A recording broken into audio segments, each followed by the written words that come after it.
Hey everyone, here we are today with another episode of LGOtv Big Talk. And why Big Talk? Because I hate small talk. My guest today is the incomparable Marcus Whitney. And Marcus is a pretty amazing guy. He is the CEO of Health Further, a strategic advisory firm working with leading healthcare organizations to navigate disruptive change. What does that mean? That means that he invests and he advises and he helps organizations that are trying to create the new normal, actually make life better, more interesting, more profitable for everybody involved. He's an innovator, he's a disruptor. He is the co-founder of and a minority owner of a Major League Soccer team in Nashville. He has been listed on the Upstart 100 by Upstart Business Journal, Power 100 by Nashville Business Journal, and has been featured in Inc., TechCrunch, Fast Company, The Atlantic. He is the author of the new and best-selling book, Create and Orchestrate, all about claiming your creative power through entrepreneurship. He is a producer of the Marcus Whitney Live interview show, and he is a member of the board of the Country Music Hall of Fame. I'm hoping he can introduce me to Dolly.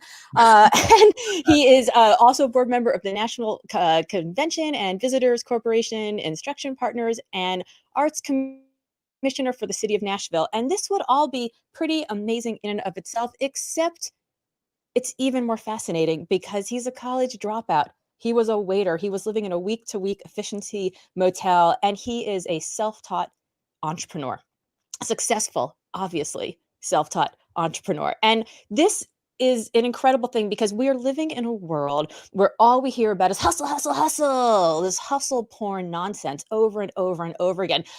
And the people who are giving us this nonsense are standing in front of beautiful G6s and Ferraris and with beautiful women and beautiful vacation homes. And frankly, half of them are all rented because the people who are giving us this advice are not successful. So here we are today with a real, live, actual, successful entrepreneur. And we're going to hear the story of how he was able to do it. So Marcus, welcome to Big Talk.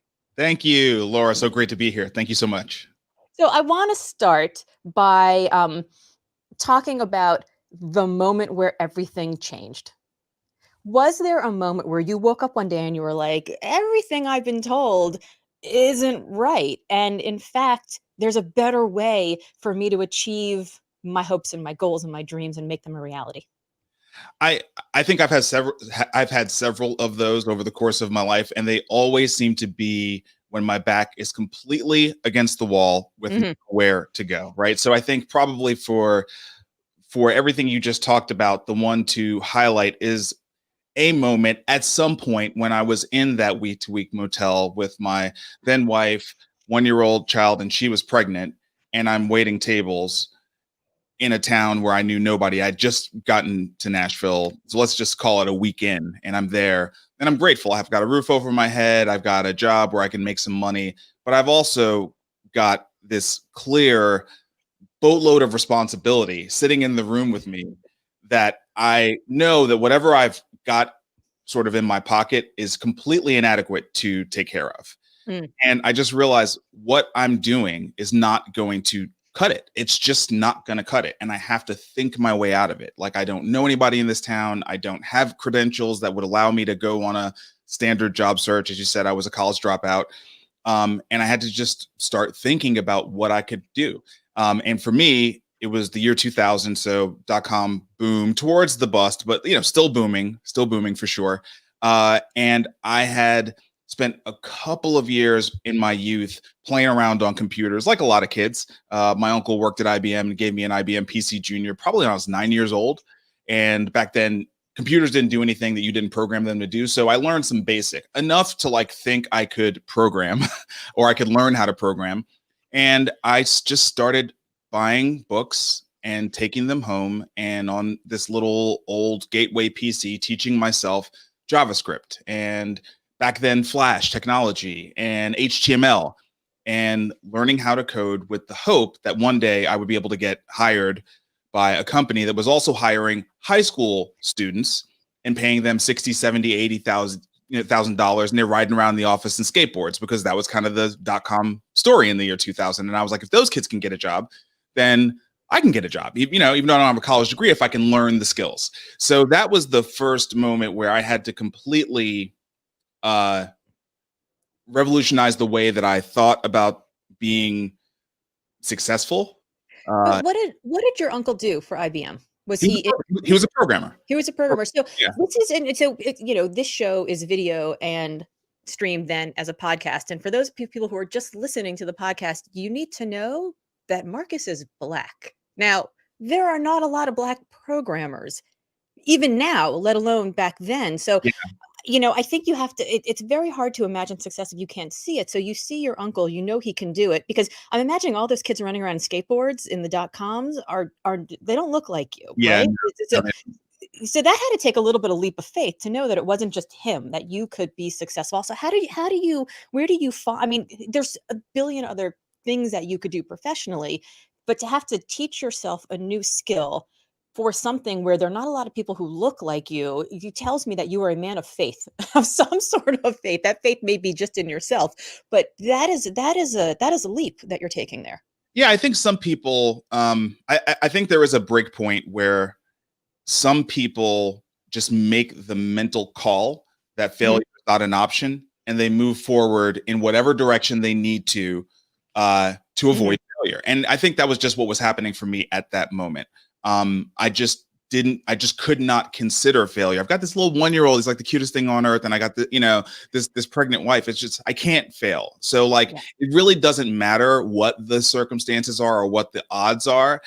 I have to give myself the best shot I can to be successful. Right. And if I'm spending all my time thinking about all the reasons why the odds are stacked against me, that it's just not helpful, quite frankly. Right. So I just focused. I just focused on the goal. And quite frankly, the goal was not get a job. The goal was develop skills, right? You know what I mean?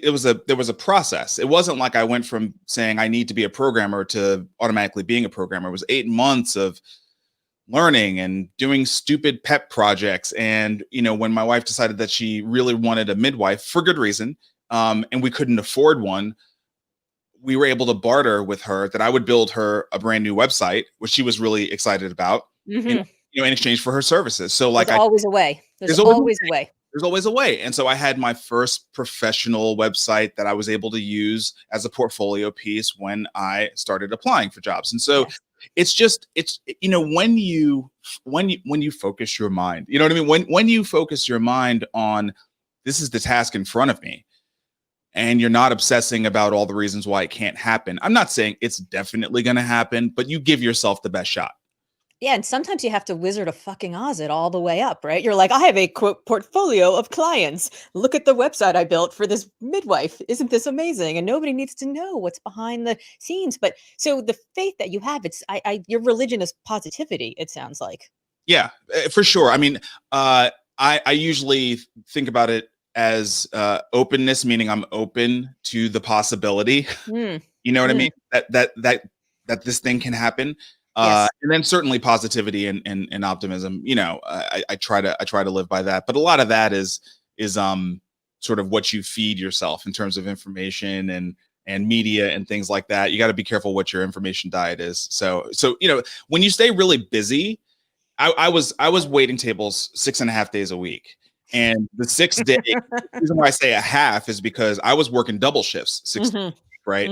So I'm working, and then in between tables, if there was like a lull, because anyone who's waited tables knows it's not a rush all day, right? And when you're doing a double, you get a good hour and a half where there's like nobody, and they start cutting tables and stuff like that. So I take those little breaks and get in 20 pages in the book. So I'm super busy. I just don't have time to be negative, quite frankly. You know what I mean? And I've always found that to be a great hack. I know a lot of people talk about workaholics and all this other kind of stuff, but especially in 2020, where there's nonstop social media, there's 24-hour breaking news cycles, and most of it's either bad news or stuff that's like designed to make you feel bad about yourself. Sometimes just working and staying busy and staying productive and staying creative is a great hack to stay positive. Okay, so I derailed the conversation like a terrible interviewer. Welcome to my show. So let's go back to those moments because I do think I think that the sort of behind the scenes of each of the moments is actually quite interesting. I mean, that's the here's the moment where everything changed is like the story that you tell, but the behind the scenes is like the oh okay, well if he can do that, if that's maybe I'm not so busy after all if he can Yeah. do that now that I understand. So you're in the motel, you've got this baby, you've got the wife, you've got the baby on the way. There is no option to fail because I don't know about you, but my bank doesn't take good karma in exchange for a mortgage, right? Like it you need to pay the rent, right? The money is real. Their economics of reality. So that's one moment that shifts you into programming. What were the other? You said there were several moments. Yeah, so that was the biggest one I would say professionally because it is very difficult to put into words the overall shift from a socioeconomic perspective that happens when somebody goes from something like waiting tables to a salary job with a parking spot and not a dedicated parking spot but like parking pass to a parking lot and benefits and that shift was so big. And one of the things I remembered for a very long time, let's just call it 7-8 years, is I continued to grow as a programmer. I worked different jobs. I ended up going to a startup, and there was a big shift there. But I was advancing in my career as a programmer and going from like making 45,000, which I thought was the most money I would ever see in my entire life, to making six figures and these kinds of things. Just as a programmer, getting into management, and I remember going to restaurants and seeing all my old colleagues, you know, that were still waiting tables Hmm. because that is a really big jump. It is a really, really, really big jump in a lot of ways. And I think a lot of Yes. people, so it's hard to talk about a professional jump that was as big as that, even though I've like done these things like be a part of a pro sport, like launching a pro sports team. People are, oh, well, what was that like? Not as big as going from being a waiter to getting that $45,000 a year job. Like, Yeah. tell you that. Okay.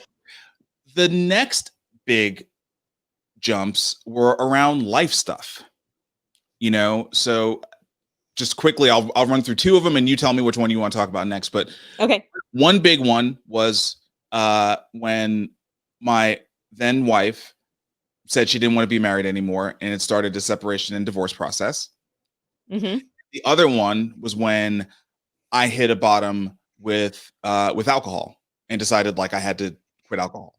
So we can talk about either one of those, but Yeah. those I mean, are really big, significant things. I'm sort of interested in both of those, and I'm interested in in both of them. I mean, let's just take them in turn. So, because I think the life shift from going from a waiter to having a salary job. I mean, I remember like the first time first of all, I think everyone should wait tables at some point in their life because I think Absolutely. it teaches you. I mean, I spent a summer in my youth as the juice bar girl at a health food restaurant in Miami Beach. And let me tell you, the the kinds of people that come in their little tennis whites and demand the carrot beet celery smoothie, but they don't like carrots and maybe a little bit less beets. And is there anything I could put on other than celery? Because they don't, it's like it is a carrot beet celery smoothie, lady. I don't know what to tell you. But you Mhm. learn how to handle people. And then to go from that to my first salary job, I remember I made $22,717. And I remember thinking I was the shit because I Yeah. could afford six of the ramen soups instead of just three. But then there was a moment when suddenly, and I was 22 years old at the time, and I was like, I'm making my age. And then I remember getting, increase and increase, increase, increase. And when I was 27, I was making $32,000. And I remember thinking, I am not satisfied to make my age anymore. I'm always going to make more than my age. And I thought I was the shit. I thought I Yeah. was the shit. But it Yeah. really does change it. And then there's this concept of can you go home again? Right. So once you've sort of made your way out of where you came from, but other people are still there, like you're going back to these restaurants, you're seeing the wait staff, and you've gone through this major professional transition, but your life partner is the same person. Maybe she's growing also, but there have to be rifts and shifts that happen when your prospects change, your lifestyle changes, your expectations of yourself change. And I'm putting a lot into this, marital strife that didn't actually exist, but I would love to start with that because I think it's a good segue from the life shift that you talked about professionally into the life shift personally. You're dead on. If I can just kind of compress what happened. Well, first of all, I got married at 24. Hmm. Okay, so you have to just start with how young I was, how young she was. I'd be married to Dan the bartender. I'd be Mrs. Dan the bartender if I got married at 24. Right? Actually, I'd be the ex Mrs. Dan the bartender if I got married at 24. We were Yeah. super young and raising kids, and quite frankly, didn't get to experience a lot of things that one does in their 20s. It was just like this, hey, get in there, grind, raise kids, make money, buy homes, send kids to private schools. Like that's what we were doing in our 20s. Okay. That's what we were doing. Yeah, And that's a real fun decade. yeah, exactly. And so I think that had a lot to do with it, quite frankly, that's what we were doing in our 20s.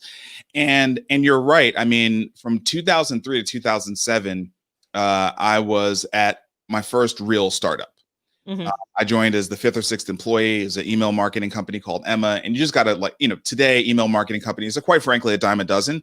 2003, it was pretty innovative technology. And this company was, for Nashville, it was a little rocket ship, from 5 to 50, we were making millions of dollars. I earned equity. I became a partner. It was real. It was a real thing. It was very hard. It took so much out of me to do it all the time, but it was very real. And it did change a lot for me. It changed my visibility. It changed how I saw myself. Mm-hmm. And in 2007, I went to South by Southwest. I saw the world. Twitter launched at that South by Southwest. It's the one that like Gary Vee was at, and everyone sort of talks about as like the breakthrough South by. So I was there.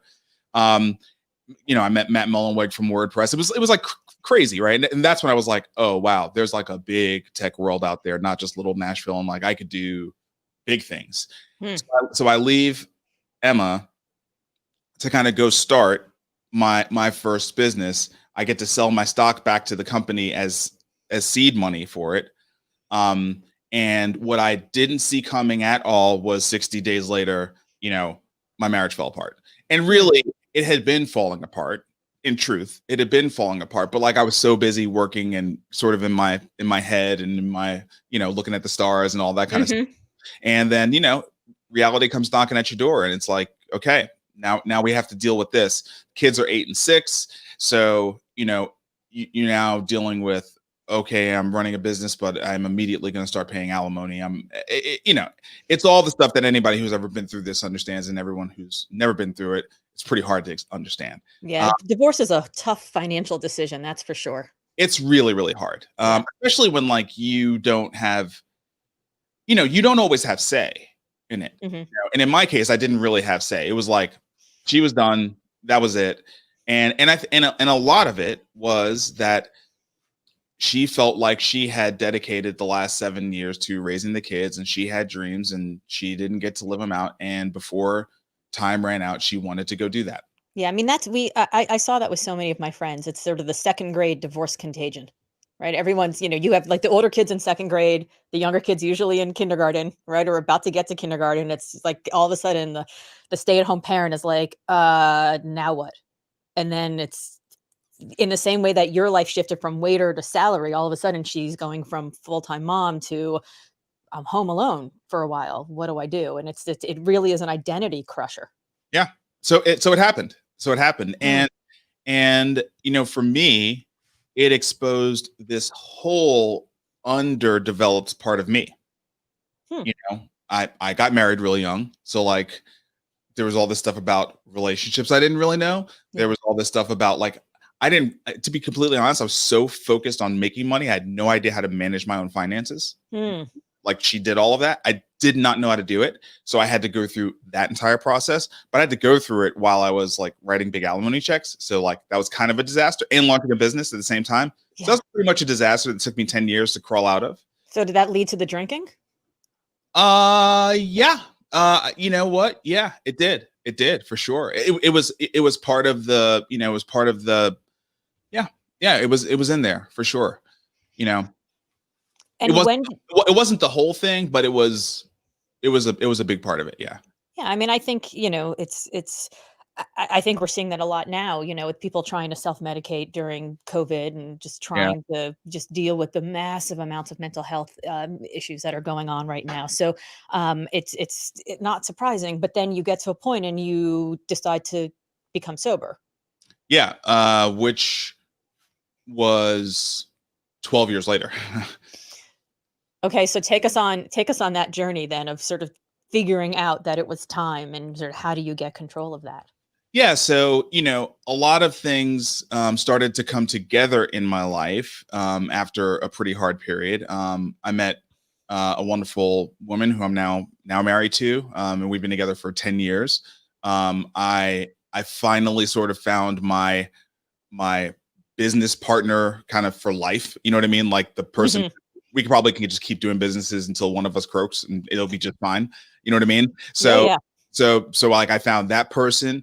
Um, and started to like, I fixed up my credit. I dodged bankruptcy, which was amazing, and I fixed up my credit. That was great, and all these things started to kind of fall into place, but I had not really fixed my self medication issue. You know what I mean? And I was like hitting everything around it. So like I started like really working out a lot. You know what I mean?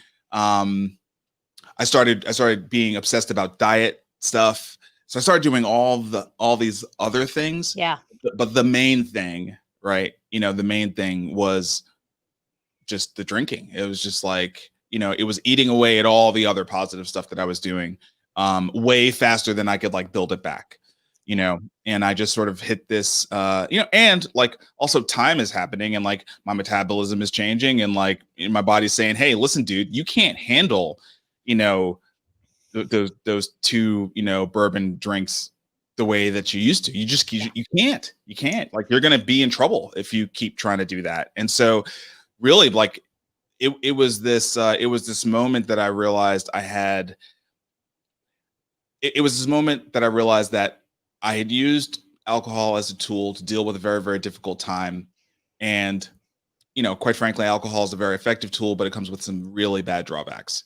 And I I just needed to, what I thought was take a break. And then I realized, oh my God, I'm so disconnected from my body. I need to take like a really big break. And now I can't imagine drinking. It's been 18, 19 months or something like that. And man, am I happy that I got sober before the pandemic. Oh my gosh. Oh, yeah. I mean, So I can't even imagine. really happy about that. So, drinking is sort of an interesting thing. I mean, I hear what you're saying about getting older. I'll be 50 in February, and God, I'll tell you, the metabolism slows down, everything slows down, and then you get the rush of changing hormones, and it's hard enough to sleep as it is, and then you put the stress of the pandemic in it, and then it gets even harder to sleep. And then, I have one cocktail now, and my sleep is just fucked for the night. I mean, it's not great. So if you're not sleeping well, then you're making bad decisions about what you're gonna have for breakfast, and you make a bad decision what you have for breakfast, and you don't wanna exercise, and you don't exercise, and then you make a bad decision about lunch, and it is a spiral, and it keeps on going and keeps on going, which is fine if you're somebody who just needs to, like, power through a job where you just get shit done. You just sort of move paper from one side to the other, you're going towards deliverables, it's just, you're going through a day of calls. But if you're a creative, it also sucks every ounce of energy out of your creative ability, and you're a creative. So did you, when you stopped drinking, in addition to all the physical stuff, did you feel the creativity go through the roof as well? Did you feel that really change? Um, it was the turning point on me, not just finishing my book, but like writing a good book at Yeah, the I was gonna say it had to coordinate with the timing of the book really well. completely. So I quit the day after Thanksgiving, 2018, and 2 weeks later I went to a cabin uh, about 2 hours west of Nashville and locked myself up for 5 days and wrote. Wow. I'd already had a book. It was not a good book. So I just went to this cabin and I wrote the good book. I took what I had and I ripped it to pieces, kept some parts of it, but I wrote the good book in a week. And yeah, it absolutely coincided with it. It's Yeah, funny. I tell people that I wrote Limitless in about 3 weeks, but I tell them it took me 25 years and 3 weeks to come up with it. And I right. wonder if yours is sort of if create and orchestrate is a little bit the same way. It is. It definitely is. I mean, it is a book about the last 20 years of my life. That's where the first chapter really starts. And also there's this here's the other thing, Laura, about getting sober in the book is books, if you're writing them in part about yourself, Hmm. are about reflection and self-awareness and honesty. And you're just a little better off. And I was better off in that capacity without drinking. And so I think I was able to be more vulnerable, more honest in the book uh, because of that. So I think that's part of what, it wasn't just the writing, it wasn't just the words, it was the approach, it was the honesty. Do you think you could have been as honest writing the book now, or do you think it had something to do with the fact that you were in this time right after you decided to get sober? Was there like a moment, like an openness, a vulnerability, a willingness to fall on your face and have to restart, or was there something about that moment that made you even more vulnerable? Probably, but as a really big but, I would say my my ability to be real with myself and therefore more real with others has only gotten better since Yes. then.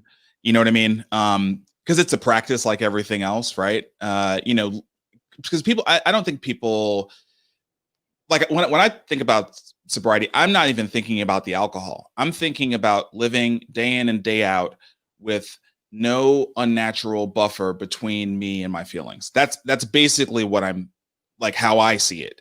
And so what that does is it what I didn't realize was how disconnected I had gotten from my body and how many signals my body is always trying to send me about what's Mhm. going on. Mhm. And over time, you just get better at listening. You just have a better relationship with your body when you're not trying to tell it to shut the hell up, you Yeah, know? there's that old, saying that's been wrongly attributed to Ernest Hemingway that's like, "Write drunk, edit sober," and for a while, I thought, that's actually, the Balmer technique, right? Like, you get just drunk enough to, like, access Yeah, your creativity and go.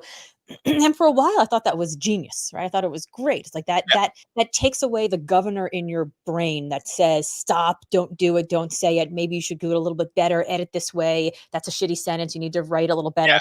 And the alcohol or drugs or whatever it is that you're using reduces the governor's volume so that you could get past it and write. But what I learned about myself as a writer is that I am best as a writer when I am just angry or joyful or just feeling emotions all the way on either side of the spectrum, and I mhm, just go and I just write. And so it kind of just like what you're saying, you're exactly right, is that if the idea is that the drugs and the alcohol dull the sensation, then you actually don't get into those sensations. So you could write drunk, edit sober, or you could be so fully alive and so fully sober that you're completely in touch with all of the whole spectrum of feelings. And the you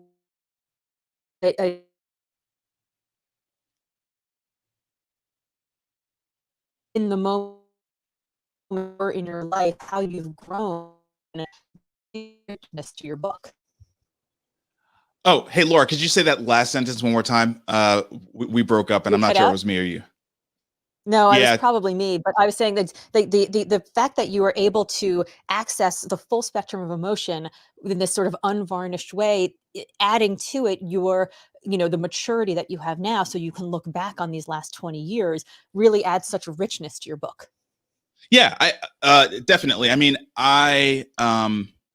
ye- I think that I have so much more gratitude for myself and all the mistakes that I made, there's just not as much shame about it, right? It's like Mm, I did the best I could with the tools that I had. You know what I mean? Like when I so when I stopped drinking, like I was miserable. I had to start. I was like, I got to start doing stuff. Meditation ended up being probably the number one tool because I was already like working out, but starting to really develop that observer and sort of mm. separating, me from all the thoughts. That was just an amazing revelation for me, quite frankly. Um, and yeah, I mean, I think I just stopped all the crazy judging, because I think that, you know, it's like drinking is not drinking. Drinking is drinking, or there's a million things you can sort of dive into to avoid existing with yourself. You know Mhm. what I mean? And it is a skill that you have to be shown and you develop through practice, and you don't just get it naturally. That's not how it works, especially in this super always on, media computer in our pocket world. It's just, it's difficult, right? It's difficult to navigate the conversations that are happening in our head. And I think over time I just got really, really comfortable with what I had done in my life up until that point, and also really, really comfortable with the big times where I failed or fell short or did wrong by somebody, and just sort of understood like it's just lessons. It's like, I did the best I could. It doesn't mean I was successful. I fell short, but I learned. I learned, and I am who I am today because I fell short. So it doesn't mean I'm not sorry about those things, but it does mean like I can accept that it happened. And in many ways, like the book is a form of redemption. It's like if I can write this down and share it with someone, and they can be like, "Holy shit!" Thank you for sharing this. I might have been feeling this, or I'm going through this right now, or I've been thinking about this, and it helps anybody to sort of work through this themselves. Then it wasn't for nothing. You know what I mean? Even if it was painful for myself or any of the other people who were impacted by it. So Yeah, it's so interesting. I find that whenever I share anything about a failure or about, feeling low grade depression last week, I shared something about this chemo treatment that I'm going through. I've been sharing my, the unwashed, pockmarked face, which I've put a spackle full of makeup on for this because this will live longer. People keep reaching out to me and telling me that I'm so courageous, and it's so interesting because I feel like I'm not courageous. I am flaunting my failures from a place of success, right? From a place of security, from a place of having learned the lesson, from a place of perspective. And I think it's fascinating to me that people will ascribe courage to something that isn't actually that much of a risk, isn't actually that courageous. And but at the same time, I understand that the process of doing it is really important because it's, showing that vulnerability does provide that role model that your uncle was for you, for example. It's somebody that you can see, that you can say, if he can do it, I can do it. If she can do it, I can do it. If she's suffering with this, if he's suffering with it, that they've learned the lesson, then I can too. And I think that's really what's missing in the whole hustle porn universe that we see out there, is that we don't get the vulnerability of the not the like struggle, but the struggle with the eventual, lesson at the end. And I think your book is like a giant lesson at the end, right? Your book is the this is how the process works, and this is how you create your new normal, because you don't have to accept the first offer that's out there. yeah, I want to I want to be careful about how I say this. I think people are right in what they're saying about what you've been doing the last couple of weeks. And I think everything is relative, right? Yeah. You know what I mean? And I think that I understand what you just said Yeah. about it not being that courageous, and you having a lot of security. I get that. And at the very same time, it's your truth. It's your life experience. It's what, you know what I mean? Like, it's what you're waking up to every single day. You know what I mean? And like, and it's the way you're making people feel. Right. And so that's the truth. It's like we can say, and you know this is true, we can say what we think our brand is all day. It's what people tell us our brand is what our brand actually is. Yeah. You know what I mean? And so I don't know. I just wanted to reflect that back on you, that I know what you mean and I get what you're saying. And at the same time, they're right. You are being courageous. But this is that moment, right, where you succeed and you find a platform and you have a brand, you've written this book, and now there's almost like this added pressure to continue to talk about it, to be out there, to be the role, to be the uncle for people, to be that role model for people. And you know, this is, we talked about this, is what my next book's going to be about in Wonder Hell, which is like, you have the wonder of, you have the launch and you have the success and it's incredible, and you look back and you're like, wow, this is beyond anything I ever imagined. And also, oh my God, I'm so fucking tired. And before we got on the call, you actually said something that I haven't heard from any other author, which is like, the launch is done and now you're just like, I'm just going to reflect. I'm just going to like sit in this for a little bit and take a breath. How do you get to that point? That is if Wonder Hell is this it's amazing and I'm exhausted, you've sort of found this little oasis in the middle of it, which is a beautiful thing. Yeah, I'm not sure that I have the key on how to do that. You know, I published my own book, right? And the reason why I published my own book is because I had a couple of publishers reach out to me, but when they found out my email list wasn't 20,000 people, they said, okay, sorry, we're not interested. Right. And so I've had to do this whole thing myself, you know, and I don't know. I mean, when you combine that with the pandemic, it just sort of feels like I'm in control of, you know, like I can make this as manic as I want.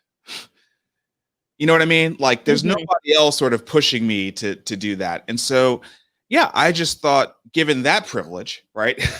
given that privilege that I'm not answering to anybody in this moment right now, I would just take a second to just kind of reflect on what this journey has been like from the moment that I decided I wanted to do it, to, you know, doing a Kickstarter, to then being on the hook for 5 years to deliver my first book. And how many days I felt like a complete and utter piece of shit because it was taking so long, but also knowing I was not going to put a piece of shit book out. I just was not going to do it. And I was not going to do a ghostwritten book, even though I had so many offers to do that. Oh my God. Yes. You know what I mean? And so I'm on the other side of that journey. You know what I mean? Like, you know, I'm still trying to find a couple of addresses of the old Kickstarter backers to like get them their full package. But like, for the most part, I'm on the other side of that journey. And I just want to experience that right now. You know, I just want to sit and continue to get the random, beautiful LinkedIn message from somebody who I have no idea who they are, from some country I've never been to, that says, I just read this book and holy cow, this was right on time for me. And this thing that you said, or like a friend of a friend who like referred the book to somebody and says, dude, look, like somebody that I referred the book to, like, loved it. You know, I just want to be there for a minute, just for a minute, you know, I just want to kind of be there and, you know, and just appreciate that I did fail over the course of the 5 years in the production of this book, but it was never fatal. You know what I mean? And I just basically had to not give up, and it turned out okay. You know, you had to take your own medicine. Yeah. So let's talk about the book. Let's talk about your 8 core principles that you have in the book. And you can highlight a few if you want to run through all 8 quickly and then dive deep into a couple. I'll run through all 8 quickly. So, the book is called Create and Orchestrate, and it's really a book for people who get that sort of inner jolt where they sort of feel compelled to do something, and that something ends up being a business, right? And they're creative and they're excited. I've met a lot of these people. I was that person. There are a lot of us out there, right? I call us the ambitious creative rebels. Yeah. But the thing almost none of us know is how to actually run a business. Correct. Okay. Like, that's the thing almost none of us know. And we don't know that there is actually a prototype, an archetype, a structure for how a business works. Yes. A set of rules, a set of concepts that every 100% of successful businesses follow. Whether they know it or not, it's like 100% follow. Guilty. Yes. Okay. 100%. And so I told you I was a programmer for 7-8 years. I also told you I was a college dropout. And then I told you that I left programming to start a business. So let me tell you what that recipe leads to. It leads to someone who only knows technology, sort of knows marketing, a little bit of like management stuff, but doesn't really understand how to run a business. And what I did know as a computer programmer was how to build software. And what I know about building software is that programmers use frameworks. And why do we use frameworks? Because every single application has the same things. And so there's no need to like do the same things over again, because you want to focus on the thing that's unique about your application. Let me explain what those are. So every single piece of software you use has authentication, security. It has to manage sessions. Okay. It has to do data management. Like every single one has the same stuff. And so programmers have come up with these frameworks. And so I started, like, after failing for years, I was like, what is the framework for business? I just want the framework. I just want like the thing. And I didn't see it. So then I started to like just write notes. And I basically came up with the framework. And so that's what the 8 core concepts is. It's the framework you need to think about if you want to actually run a business. If you just want to like make a product and like sell the IP to somebody, you don't need to know this. But if you want to actually run a business, you need to know these 8 concepts. So without further ado, they go in order: leadership, finance, operations, growth, product, service, sales, marketing. Every single business has those 8 concepts, and in that priority order, in that order. The first 4 are the inside the building concepts. And so that's what you focus on with your team. The last 4 are the customer focused concepts. And that's what you focus on, what I call outside the building. As you go down the list of concepts, each concept incorporates everything from the previous concept, every single thing. So what that means is leadership is the most essential, but marketing is the most comprehensive. Yeah. So when I had been about 5 years into running my last company, an executive search firm, we were so geeked out about the cool new way that we were doing the work, which was different than the way the market had done it, right? We were disrupting the entire market. And I was so just like in love with the way we were doing the work, that's what we were pushing. I was like, product first. We got to put the product out there and then the rest will follow, which I'm sure is what every single person does wrong. And then I sat down with this business coach who was formerly like in the C-suite with Jack Welch at GE. And he was like, Laura, tell me, how do you pay yourself? Like, I brought him the marketing materials and the prospectus and our P&L and our annual plans and our everything. I mean, I brought like binders full of stuff, and he like pushed them all aside at breakfast. Didn't look at a single one. He's like, tell me how you pay yourself. And I was like, well, I mean, I pay my people. And then we, invest a little back in infrastructure, and then we do some marketing, and I would like listed all these things. I'm like, and then I pay myself what's left over. And he looked at me across the table and he was like, yeah, stop being such a girl. Like, first of all, ouch, right? But I was like, wait, what? And he was like, Laura, how much money do you want to make? What kind of life do you want to live? What kind of lifestyle do you want to have? Great. How much will that cost you? Now, what kind of company do you need to build to throw off that kind of salary for yourself? let's start there. And it was like upending everything that I had thought about, because I thought you start with product and then whatever's left over is what you make.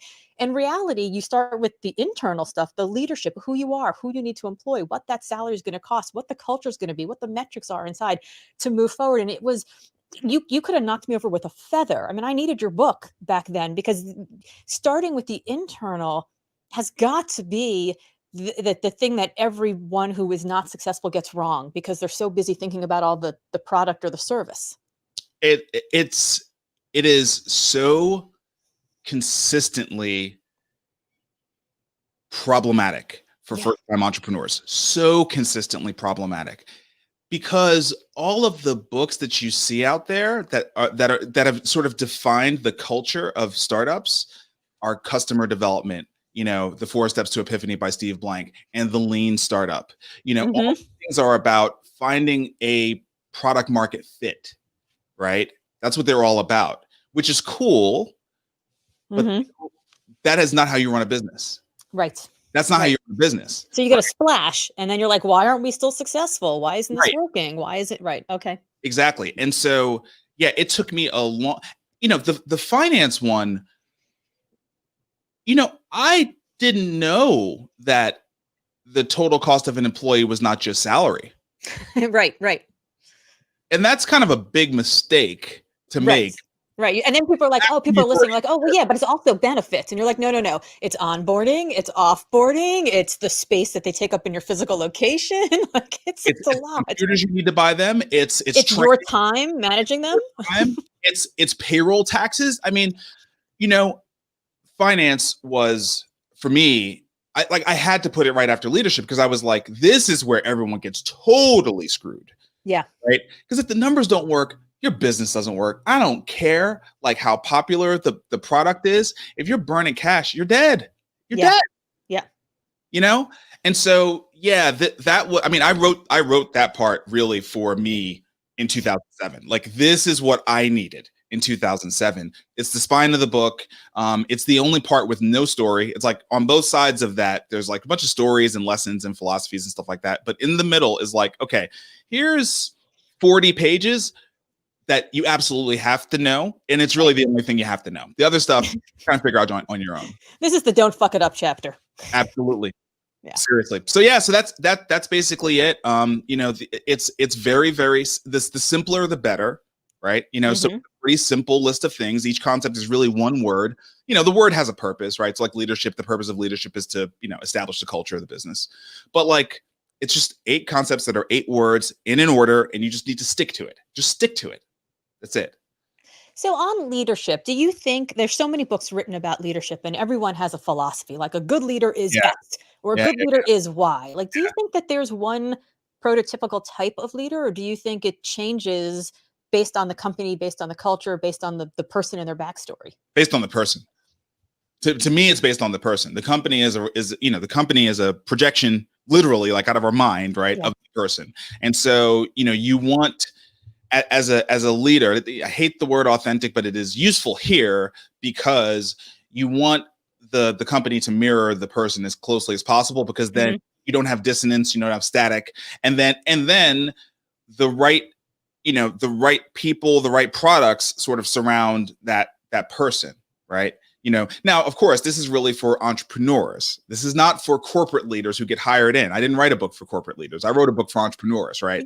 Yeah. I mean, that said, in a few weeks, I'm interviewing Alan Mulally, who is the CEO of Boeing and then later Ford, and, widely credited with turning around both of those companies, because he brought his personality and his type of leadership to that company. And those are, you want to talk about existing companies, right? Like, they're about as far away from entrepreneurial as you could possibly get. That's right. So I think maybe it does.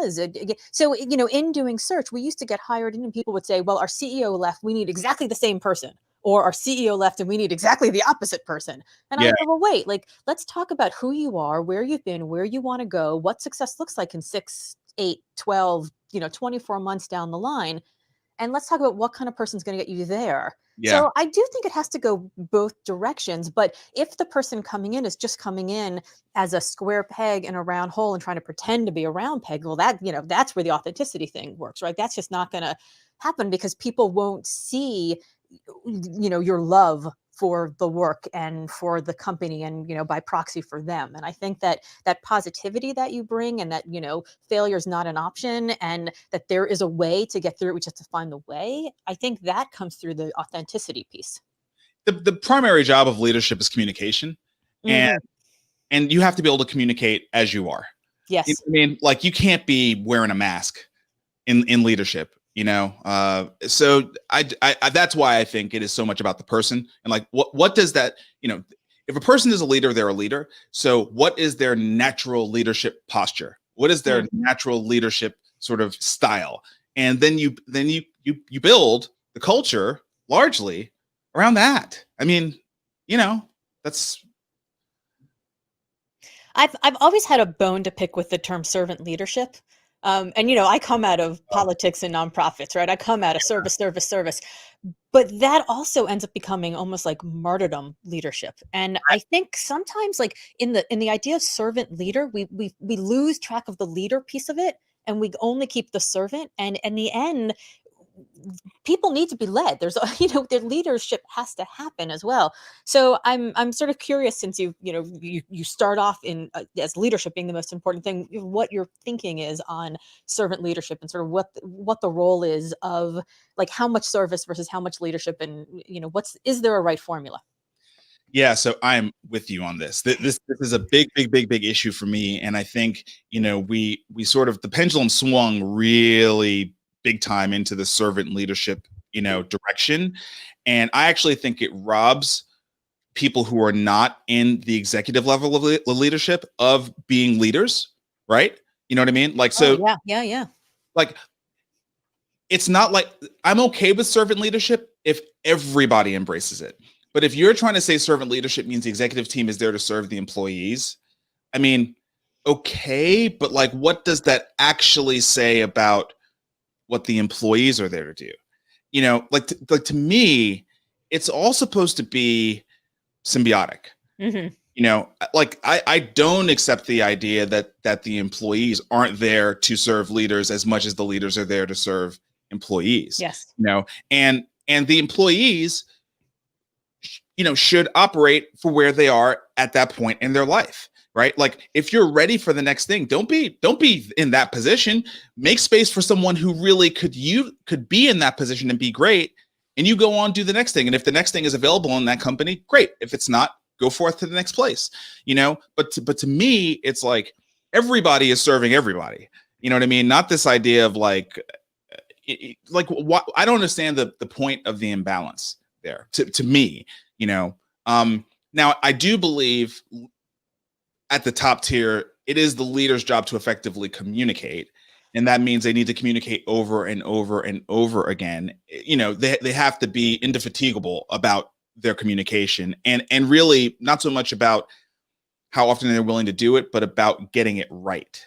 Getting it I got right. it wrong for so long, because we would have our annual retreats, and I'd bring everybody together. We had a virtual company, so I'd bring Yeah. everyone together from all over the world. We'd have 30 people in an inn in Maine, and I would get up there and I would talk about the great plans for the next year, and all of my staff would be wah wah wah wah wah, because I was talking about innovation and change and how we're going to go into this market and that market, and they wanted to know was, is there going to be a place for me in this? Right? They were concerned if I was like, we're going to move away from universities and into foundations. They were like, well, I do universities. Is there going to be a job for me? And they didn't hear a thing I said, because they were thinking, how does this affect me? And that idea of over communication, it has to be over communication about what the person actually cares about. Like, I Yeah. was speaking in a completely different language than them. And so I when I understood, after like 8 years of driving home or flying home from the annual retreat, feeling exhausted and depleted and pissed and bitter. Like, how come everyone else feels great and I feel shitty? It wasn't until that same coach was like, "Laura, the retreat's not for you, it's for them.